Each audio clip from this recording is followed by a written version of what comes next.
Welcome, Geek Nation, to the very first episode of the Average Joe Geek Show. I'm Justin Neal. And I'm TJ Carter. This past Thursday, Entertainment Weekly released a reunions issue. On the cover, they featured 4 very familiar actors and actresses from one of the most beloved franchises of all time, Ghostbusters. Dan Aykroyd, Ernie Hudson, Bill Murray, and Sigourney Weaver featured on the cover for the 30th anniversary. So, Justin, what does the future hold for this most beloved franchise?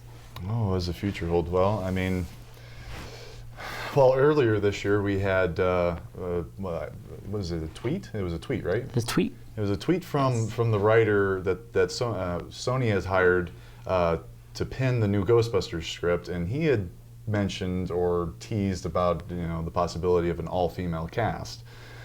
Well, as we both know, that has not gone over well with Geek Nation out there, and all the fans are in an uproar over it. And we've talked about this briefly when it first was announced. It's been a while. That this is just a terrible, terrible idea. Personally, not that having female Ghostbusters is a bad idea. Just an all-female cast seems like a very, very, very bad idea. 1 or 2, I can understand that. Add some diversity into the cast. Right. But all-female? Really? I don't know. I just don't see it. I mean, what are your thoughts? Well, an all-female cast of Ghostbusters would be something very different. The fact that they would call it Ghostbusters, to me, is the biggest part that I have the problem with. A total rewrite of the script, basically, and starting over from scratch. So that everything that happened in the 80s and early 90s from Ghostbusters 1 and 2 never really happened. These are just completely new people. The cast that they described when they name-dropped people, the director didn't name-drop him, but Bill Murray, giving his blessing to this all Ghostbusters cast, listed off people that he wanted to see in the movie. One being Melissa McCarthy, who we all know, very funny woman. And for the life of me, the other 3 are escaping me all of a sudden. Kristen Wiig and Linda Cardinelli were the other 2 names that were mentioned. All that could be great options. And as you said, Justin, I wouldn't have a problem with an all-female cast of Ghostbusters, but I would have a problem with them calling it Ghostbusters. Because to me, Ghostbusters is something sacred. Being 32 years old, I've spent 30 years of my life watching Ghostbusters. So to me, Ghostbusters is one of the most protected franchises that really should never be touched with a 3rd installment, personally. And I agree. And it's funny that it's always been called a comedy, because if you really look at it, and I've noticed this too, it's not really a comedy. It's got its funny moments, but it's very dark, very serious. And I just think, with Murray, when he gave his suggestions on who he'd like to see as female Ghostbusters, it was just like, it would just be the slapstick comedy, and that's not what the Ghostbusters movies were. I mean, it was very serious. The world was coming to an end, and these 4 guys had to stop this from happening. That was the whole point. It had its funny moments, don't get me wrong, and it just, calling it a comedy, is it really a comedy? Little slap in the face. Dan Aykroyd took so much pride in 1984 when he wrote the original script to Ghostbusters. Him and Harold Ramis, who passed away recently, and Ivan Reitman, who produced and directed it. Ghostbusters was, as you said, it was dark. It was not supposed to be funny, but you had the talent in it to make funny jokes or funny moments, Rick Moranis stealing scenes every time that his door locked, or Dan Aykroyd, sliding down the pole for the first time. Just the characterization of that movie sent so many people in awe of what could be done with this franchise. Now, obviously, we only saw Ghostbusters 1 and we saw Ghostbusters 2. I'm always partial to the original.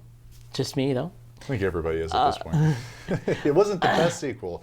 mind Right. you. It wasn't the best sequel, but it was decent enough, I thought. I mean, that was the first time I got introduced to the Ghostbusters because the first one was released in '84, and I wasn't born until '86, so I don't remember watching the first one, but I do remember watching the second one, and then it all just going down from there. But I didn't really mind it, and I still don't mind it. I mean, as sequels go, not the best, obviously, but not the worst. Right. And I know Bill Murray was not very happy with the second one. That's why it's taken this long to even get talks going of doing a third. Yes, and it was and the catalyst for the reason that the third one never really got made with those same original Ghostbusters was mostly because of Bill Murray.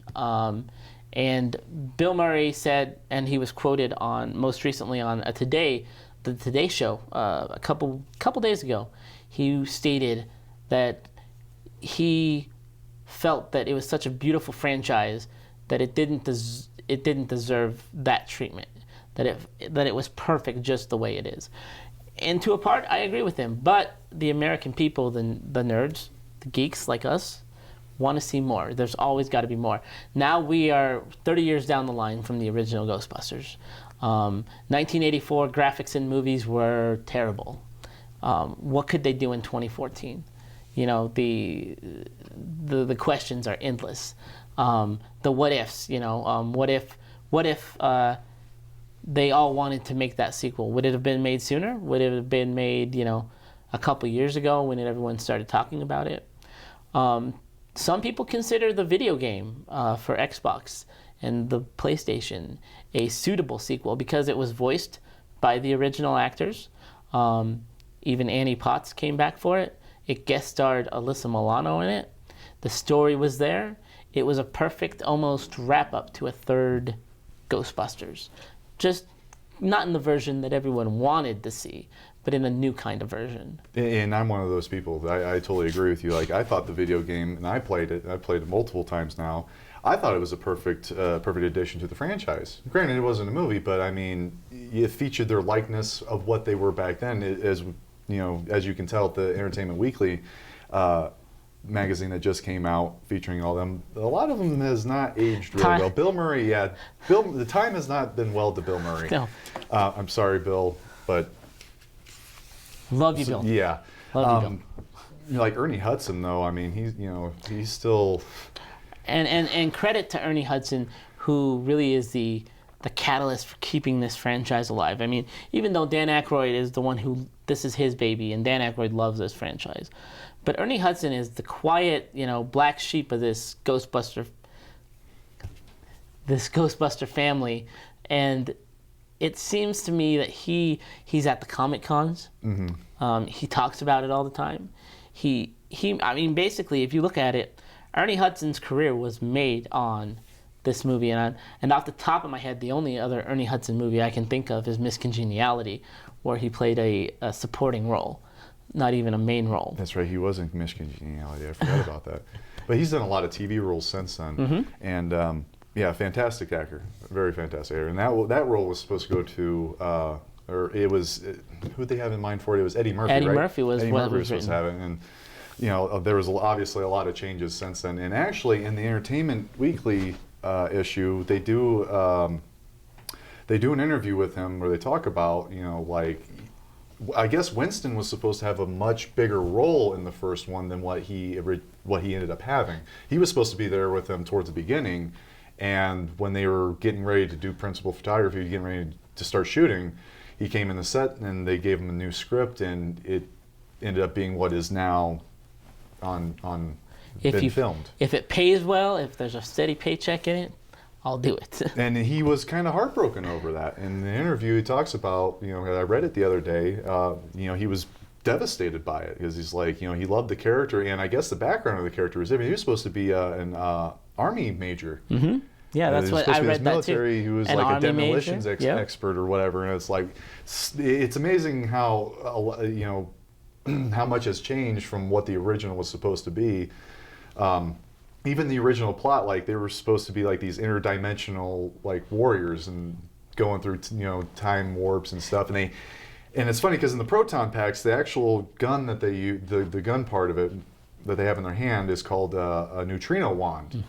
But in the original scripts and the storyboards, they had actual wands, which I thought was kind of funny. Thankfully, they went the other direction with that. Yes, yeah. And you talk about you want to talk about roles being written for other people. We all know the famous. If you look on the some of the 30th anniversary readings of the Ghostbusters franchise, the part of Louis Tully, which was played by the great Rick Moranis, was actually written for John Candy. Yeah. Now, I don't know if I could see John Candy doing all those cardio moves that Rick Moranis does when he's sprinting out of that hotel, but it would still be funny, you know. So they knew Dan Aykroyd, Harold Ramis all had a plan when this was put together.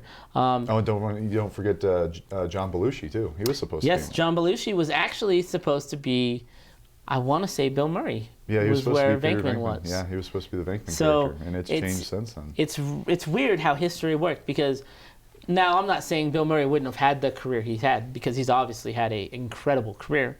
Same with Dan Aykroyd and Harold Ramis, just more on the other side of the camera. But even Ernie Hudson. We all know Rick Moranis went into, after his wife passed away, he retired from acting, so his career kind of ended early. But Sigourney Weaver, all these people became somebody after this movie. So you have to ask yourself, with the career paths that Ghostbusters took all these people on, we all know that Bill Murray had a successful career. Dan Aykroyd has had a successful career. Harold Ramis, a successful career more so behind the camera. And Ernie Hudson on the small screen, and even Sigourney Weaver. So you have to ask yourself, would Stripes have been done if there was no Ghostbusters? Would Bill Murray have became the person that he became because of Ghostbusters? Because it's been quoted that Bill Murray, his role in that movie helped him in his career. Now, he had Meatballs prior to that and stuff, and there were small films in Saturday Night Live, of course, all the Saturday Night Live alum. Actually, corrected. Stripes came before Ghostbusters. Stripes? Okay. Oh, yeah. Okay. Oh, yeah. So, yeah. See, I'm not that old, so. Whew. Yeah, it Good thing I knew definitely it boosted Bill Murray's career, because like you said, he got his start on Caddyshack, where he had his bit part as the groundskeeper. Right. And then Meatballs was his first. I want to say I'm not 100% on this, but I'm pretty sure that Meatballs was his first like major role, in a feature film. And then it went to Stripes with Harold Ramis, and alongside Harold Ramis wrote it and directed it, and starred in it alongside him. And then Ghostbusters came right after that. Good thing I knew that. Good thing you knew that. Yeah. Hence why I'm a geek. Dan Aykroyd's career, we all know Dan Aykroyd. I guess if I think Dan Aykroyd, I always think Ghostbusters first. I mean, secondly, I guess would be Spies Like Us, his stint on Saturday Night Live, and as well as cheesy as it is, his role in My Girl. But Ghostbusters, Raymond Stantz will always be Dan Aykroyd. Even the scene in his dream sequence where I didn't understand what was going on in it, and if you've seen Ghostbusters enough time, you know what scene I'm talking about. When I was a kid watching the movie, I didn't know exactly what was going on when his pants were getting unbuttoned, but I thought it was the most hilarious thing in the world because he crossed his eyes, and that's just hilarious. Right. Obviously now I know better, so now I know what that scene was about. But Ernie Hudson, every time I see Ernie Hudson, I always think Winston. That's Winston. I think of the guy who in Ghostbusters 2 had the ghost train go by him. And when Harold Ramis asked, "Did you get the number?" And he says, "Sorry, I missed it." Was one of my favorite Winston lines ever. Just the quotes for the movie can go on and on forever. Ghostbusters, I think, changed pop culture. Maybe it wasn't in a gigantic way, but I've always thought that if we didn't have Ghostbusters, would we have had the paranormal shows that we have nowadays on television? the people that try to be Ghostbusters, like the Ghost Hunters or the show Ghost Adventures on Travel Channel. Well, it's funny you bring that up because Ghostbusters is what got me into the whole paranormal supernatural thing. I've done my fair share of ghost hunting, and I'm still very much active in it, and very interested in it. I mean, it's still a fascinating thing, and I credit Ghostbusters for that, because had I not grew up watching that movie and the subsequent cartoons, can't forget the real Ghostbusters. No, wow. There have been other paranormal movies since then, but nothing like Ghostbusters. I mean, Ghostbusters just took it in a whole different direction, and very, very unique. And that's why I still don't understand why it's called a comedy, because it's very scary. There were some scary scenes when Dana Barrett gets abducted in her apartment before she gets possessed.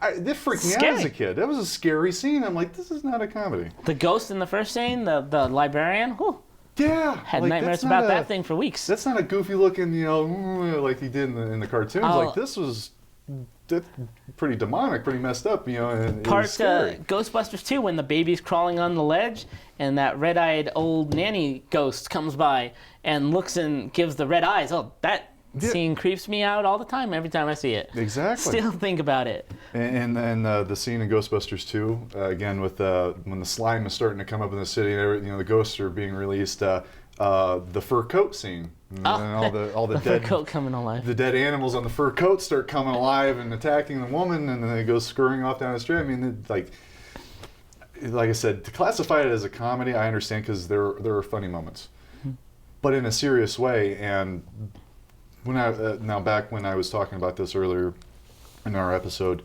that comedy has changed over the years. If you've noticed, 80s comedies are written and acted differently than what they are now, and with that, the actors and how the comedy is done. And I just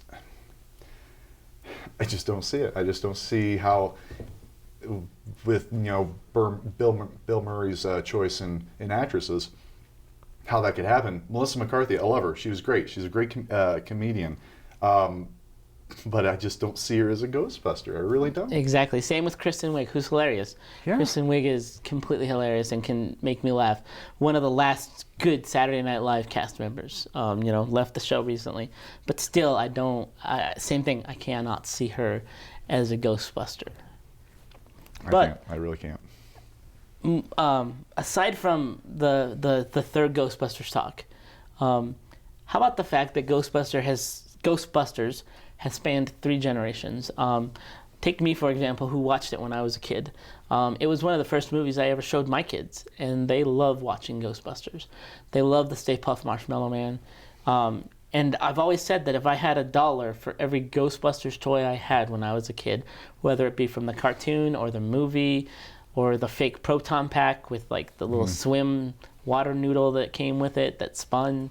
I had the same things. I always wish, I'm like, wow, I could be a rich man right now. Yeah. I could be a rich man. And actually, thanks to my mother, all my Ghostbuster toys are safely tucked in the corner of the attic. She has kept all those. Save them for a rainy day. Bless her heart. Oh yeah. Well, I mean, like even the Ghostbusters firehouse for the toy and the cars and all the real Ghostbuster figures that goes with it. Still have all those. Had that as well. I recently just bought the Lego. Ghostbusters expanded so much with the 30th anniversary that it came out in a Lego form. Everything comes out in a Lego form nowadays. But I got to make the Ecto-1, and that's kind of my homage to my childhood, if you would, And I know I'm getting up there in age and dating myself, but the 80s was a great time, and Ghostbusters was probably the best part of it. No, I fully agree. I mean, who out there doesn't know the theme song? I mean, it's such an iconic song. The most catchiest tune. Exactly, it really is. If Ghostbusters taught me anything growing up, and I wish I could make a shirt that says it, don't cross the streams. That's the one thing you've learned. And you could take that phrase anywhere, whether you be in a public bathroom or outside on a drunken night. Don't cross the streams, whatever you do.